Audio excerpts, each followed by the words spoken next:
And ito guys, yung message ko nga na sinasabi sa inyo kanina, parang nire-ring ni universe yung swerte mo ngayong full moon season. Ibig sabihin talagang mararanasan mo ulit, no, yung mga magagandang bagay, yung mga kaswertihan sa buhay mga kapiksi. Kaya ito ay wag mong palampasin, maging grateful ka sa mga swerte na to. Guys, isa ka sa mga mapapalad, no, na binibigyan ng swerte ni universe.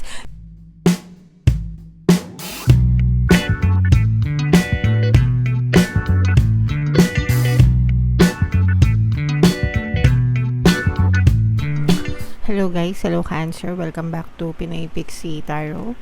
Ang pamagat ng episode natin for tonight is full moon kapalaran para ngayong June to July para sa Cancer, Sun, Moon, Rising, Sun, and Venus. General reading lang guys, pwedeng mag-resonate, pwedeng hindi. Combination ng positive and negative energy. Yung full moon ngayong December guys, June pa lang pala. Yung full moon ngayong June mga kapiksi ay sa June 21, tapos yung next na full moon naman ay sa July 21 mga kapiksi. So ang reading na to ay para sa period na yan. And excuse me. Ang pangalan ng ating full moon ngayon ay Strawberry Moon guys. Okay?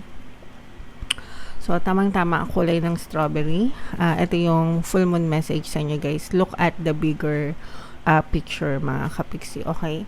So, bago tayo mag-react, bago tayo mag-respond mga kapiksi sa mga nangyayari sa buhay natin, look at the bigger picture, no? Things are happening to us because we created that. Guys, pero depende sa fino-focus ng attention nyo. But whether positive man or negative man yung nangyayari sa buhay natin, there's always a lesson na kaakibat yan mga kapiksi. And excuse me, yung mga lessons na yon guys, dun tayo natututo. Okay? So win-win pa rin, win-win palagi yung situation para sa atin mga kapiksi. Alright? So, yeah, look at the bigger picture always mga kapiksi. Take time out for a mini break or adventure. For some of you, no, parang pinagpapahinga kayo right now, although tapos na yung summer. Yeah. Tag-ulan na, pero it doesn't mean na hindi pa rin kayo pwede magbakasyon. It doesn't mean na hindi kayo pwedeng magbakasyon, no? Pero kung magbabakasyon naman kayo, guys, hindi na naman ibig sabihin mag-travel kayo. Pwede naman kayo magbakasyon ng nasa bahay lang, di ba? Para less yung gastos. Ang importante is makapagpahinga kayo mga kapiksi. For some of you guys, this situation may have come around because you've been distracted. For some of us guys, nangyayari yung mga napupush out sa buhay natin yung mga bagay na hindi natin gusto kasi na-distract yung attention natin and doon napunta yung attention natin. Yung brain kasi natin, hardwired yan to think negatively kasi yung negative na circumstances, malakas yung impact niyan sa buhay natin Kaya ang nangyayari, yung attention natin doon nabubuhos yung attention. And kapag ka doon nakafocus yung attention natin, yung energy natin, mga kapiksi, mas lalong na-attract natin siya sa buhay natin. And okay lang naman guys, hindi naman may iwasan na manega tayo or matrigger tayo. Pero wag tayo masyadong magtagal, no? Kapag ka naninega tayo, remind yourself, no? Paalalahanan mo yung sarili mo na walang magandang kahihinatnan yung pagiging nega. So, kailangan i-train mo din yung sarili mo to think positively. Mag-develop ka ng habit, mag-develop ka ng gratitude na attitude para yung kanagahan mo ma-shift sa pagiging positibo. Guys, okay? Be confident to win the day mga kapiksi. Magtiwala ka lang sa sarili mo. Be confident. You can be, do, and have anything that you want mga kapiksi in your reality. Another message sa inyo guys is, have you shown that you care? If not, now is the time. Pinaparamdam mo ba sa mga kakilala mo, kaibigan mo, kapamilya mo, no, na mahal mo sila, na may pakialam ka sa kanila, no? If not, ito na yung tamang pagkakataon. Connect with them, mga kapiksi. Alright? And find a balance between speaking your mind and saying too much. Lahat ng opinion natin, pwede naman na opinion na lang natin. Huwag na natin sabihin sa iba, di ba? Kanya-kanya naman tayo ng opinion, mga kapiksi. So, it doesn't mean that you are right. It doesn't mean that you are wrong. Ibig sabihin lang, meron kang sarili mong opinion. Sometimes, nagkukos pa yun ng mga away-away. So, kung wala magandang sasabihin, iti ko mambibig, mga kapiksi. Pati sa mga nagko-comment, no? Marami dyan, mga feeling entitled. Okay lang, sige, comment lang kayo guys. Pero, binubura ko yung mga bashers, yung mga harsh magsalita kasi wala kayong space dito sa aming channel, dahil ang goal ng aming channel is magkaroon ng mag-spread ng positivity. So yung mga negatron, binablock ko yan guys kasi wala yung space dito sa aking channel. Okay? Alright. So yeah. I'm a very positive person, mga kapiksi, kaya yung mga ganong klaseng nega, it's a waste of energy. So hindi ko yan pinagbubusan ng attention. Auto-block yan guys. Alright? Okay. So, comment down below, Cancer. Kayo din, guys, no? Matuto din kayo mag-block ng mga negatron sa buhay nyo. Kung ayaw nyong ma-invade kayo, masakop kayo ng kanigahan sa sistema nyo. Alright? So, tingnan natin yung ganap sa inyo ngayong full moon. Shuffle ko to, guys. Habang shuffle ko to, panoorin nyo muna yung video natin regarding sa ating paano mag-manifest ng abundance video course. Kapiksi, sawa ka na ba sa mga struggles at hirap sa buhay mo? Masipag ka ba at masikap sa buhay ngunit hindi ka pa rin umaasenso? Ilang beses ka na bang nag-attempt mag-negosyo at mag-invest pero palagi ka pa rin nalulugi? Sa pagkakataon na ito ay maaaring may subconscious beliefs ka na nagiging balakid sa iyong pag-unlad at pagyaman.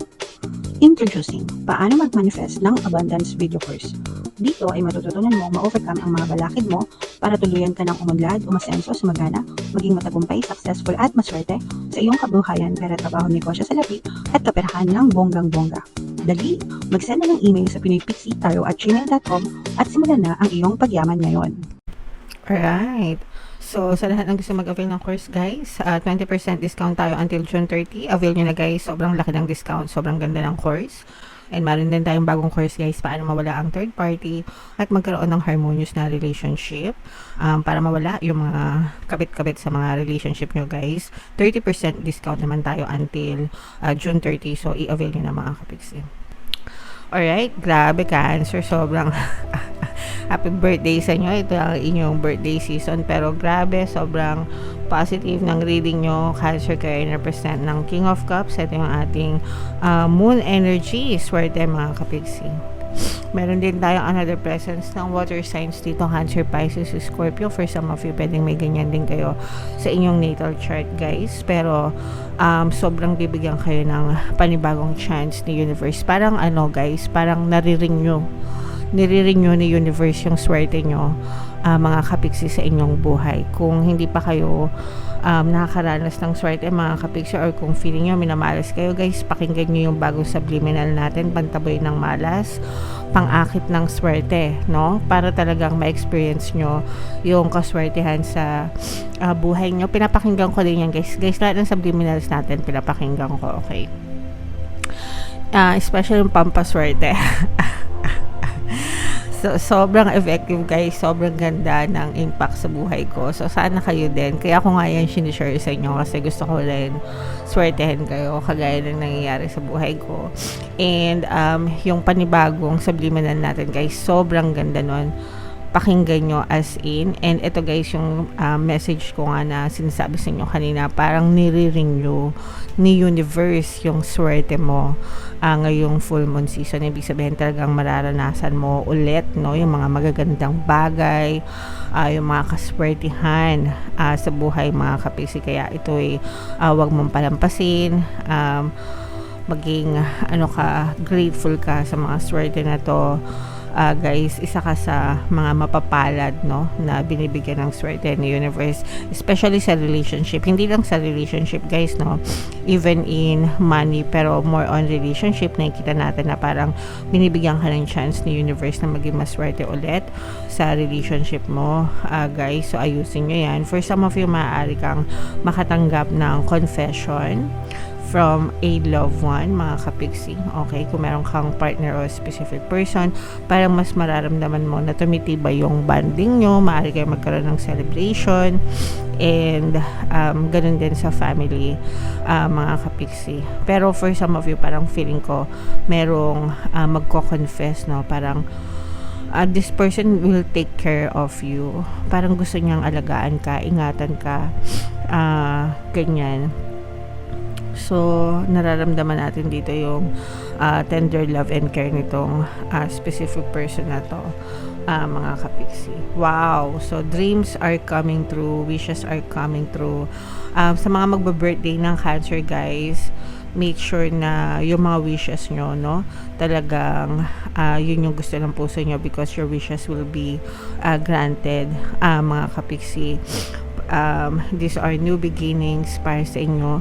Parang sinasabi dito guys na wag nyong sayangin yung mga wish nyo, no. If you would be given like a wish from the universe, anong kunwari ikaw si Aladdin, tapos may 3 wishes ka, di ba? Ano yung i-wish mo, ganyan. So make sure na kung ano talaga yung makakabuti sa'yo and makakabuti para sa pamilya mo and sa mga mahal mo sa buhay, yun talaga yung i-wish mo, because it will be granted to you, mga kapiksi. Alright? For some of you guys, feeling ko merong naninira sa inyo, no? Merong naninira, parang nagkakalat ng hindi magandang balita, negatively, mga kapiksi, sa negative side. Parang merong taon na nagkakalat ng hindi magandang balita about you. So minamarites ka, ganyan. So kung hindi naman totoo, wag mong pansinin, deadma lang, mga kapiksi. Okay, ang importante is ikaw, alam mo kung ano yung ginagawa mo, alam mo yung ikaw yung totoong nakakakilala sa sarili mo, as long as wala kang inaapakan na ibang tao, mga kapiksi. Okay, so deadma lang sa kanila guys. Alright, okay, so comment down below, Cancer, na i-mind mo itong mga swerte na to. Mind renew ng kontrata sa swerte. Mind renewal ng kontrata sa swerte. Okay, mind swerte, mind good luck, mind good fortune, mind wishes coming true. Okay, kasi talagang i-grant ni universe yung mga wishes nyo, especially magbe-birthday kayo, Cancer. Advance happy birthday sa inyong lahat. Alright? Okay, so comment down below, Cancer, if feeling nyo nakaresonate kayo dito. Ito yung ating mga pampaswerte subliminal, guys. Pakinggan nyo para makatulong sa inyo. And ito naman yung ating success stories ng paano mag-manifest ng abundance video course. Click here to subscribe, guys, and click here to join our membership program. Thank you for liking, sharing, and subscribing, and see you again next time. I love you all, guys. Have a nice day. Bye bye.